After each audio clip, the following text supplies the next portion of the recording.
Hi, I'm John Hawley with Purdue University Extension, and this is the Nature of Teaching program, Food Waste Curriculum, What a Waste of Food, Lesson Number 1, The Apple Falls Far from the Tree. Today we're going to go through the entire lesson together, and I'm going to include as many tips as I can to help you out as you prepare to instruct this lesson to your students. This is a really nice, engaging lesson. I've really enjoyed teaching it myself, and so hopefully throughout this video you pick up some tips and understand better how to use materials listed in the lesson, but then also use the teacher's notes and other materials included to better instruct your students on food waste in general. So the very first thing you should prepare when starting this lesson, in addition to looking at the teacher's notes, is instructing your students on three important terms. That is a producer, consumer, and food waste. Those three terms are included on page number 4 of your guide with short definitions for your students to understand. So you'll start by introducing those three vocabulary words: producer, which is a person or company that makes, grows, or supplies food. The next term is consumer. You'll tell your students this is a person who purchases food. So like they would be the student themselves, or maybe grandma, grandpa, or their mom or dad. Food waste will be the last vocabulary term for this lesson, and that is simply edible food that is thrown away, lost, or uneaten. And as you go through this activity, you'll have some really neat ways to teach your students about food waste, which is the purpose of the curriculum in the first place. So getting started with this lesson, it's got an estimated time of about 30 minutes, give or take, just depending on the size of your class, the length of the activity, and the amount of question that you get as a teacher. The required materials include string. You will be leading your students along an imaginary food truck, so you want to make sure you have a good piece of string, probably anywhere around 10 to 15 feet roughly. This piece of string I took out of my garage. I think it's probably somewhere more like 5 or 6 feet. So you can always get more string. It's cheap. You can find it somewhere, cut it up, make the right length for you and your students. You want to make sure, as always, with all these lessons included in the food waste curriculum, that you have a nice writing utensil. And most of the lessons do request that you have a food journal for your students to take notes in later. This is a formal journal that I stole for another work activity, but you can do something as informal as a yellow notepad, or even if you don't have journals for the students, you can have them use pieces of paper or other notes that can be put into a folder or a binder. Okay, so let's actually walk through the procedure of this lesson, and I want to include that if you have any comments or questions, please feel free to get in touch with us by commenting below or getting in touch with the Nature of Teaching program, any of the extension educators putting on this lesson. So after you introduce that vocabulary, that's the very first thing you'll do. There's a couple other things you'll want to do before you get into the story of the lesson.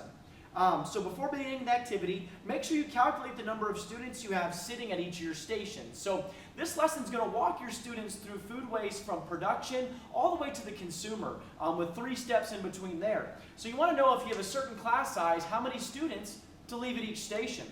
So for instance, if you have 24 students at the production station, as you get there on your imaginary train or truck of string, you're going to leave 5 students. If you have 24 students at post-harvest, 1 student will sit down. If you have 24 students at processing and packaging, no students will sit down. For transport and retail, that station, 3 students will sit down. And for the consumer, you'll have that part of the station, the very last station, will be 7 students sitting down. One thing I did realize I'm forgetting here, this is one more thing before the activity begins. You'll want to make sure that you post your 5 station signs around your classroom. So I've already introduced a couple of the stations, the first one being production. The second station is post-harvest, and you can place these anywhere around your classroom that makes logistical sense. The third station is processing and packaging. The fourth station is transport and retail, and the 5th station is actually the consumer themselves.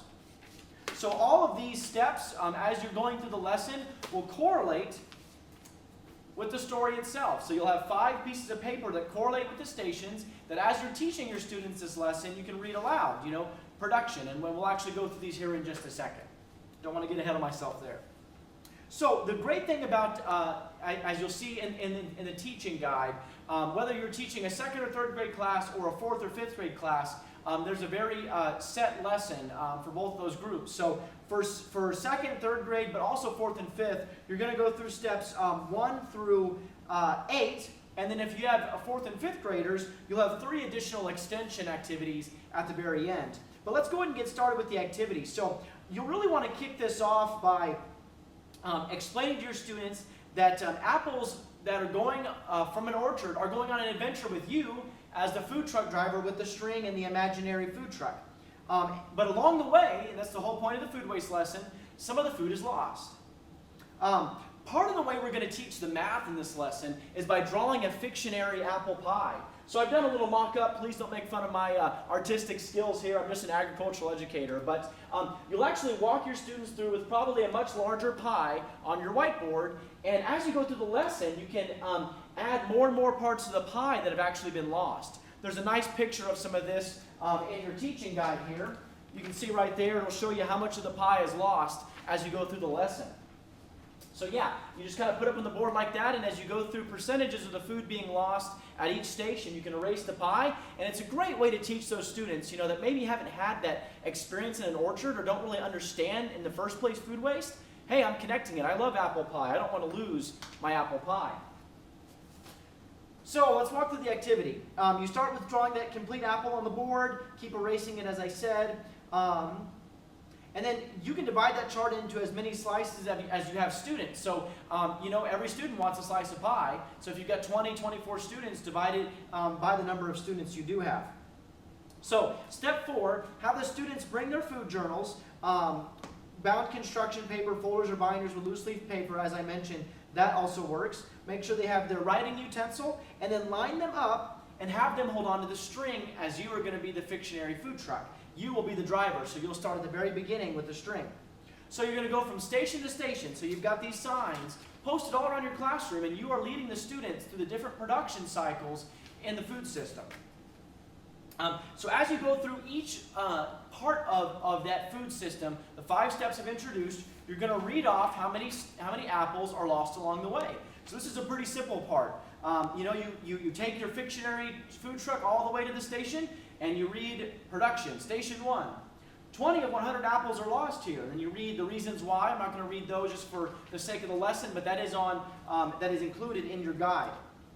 Then you'll get to the next step, which will be post-harvest. You'll do the same thing. 3 of 100 apples are lost here. Post-harvest and handling is where the good apples are separated from the bad apples. And you keep reading those instructions along to your students as you go. So step 3, processing and packaging. 1 of 100 apples are lost here. So with a class ratio of 24 students, you're not going to make 1/4 of a student sit down. So you're just not going to have any students sit down at that step. Transport and retail. 12 of 100 apples are lost here. Explain the reasons why listed on the page. And then lastly, this is the really big one for you as a teacher to drive home. And that's station number 5, the consumer. 28 of 100 of all food is lost in the home by consumers.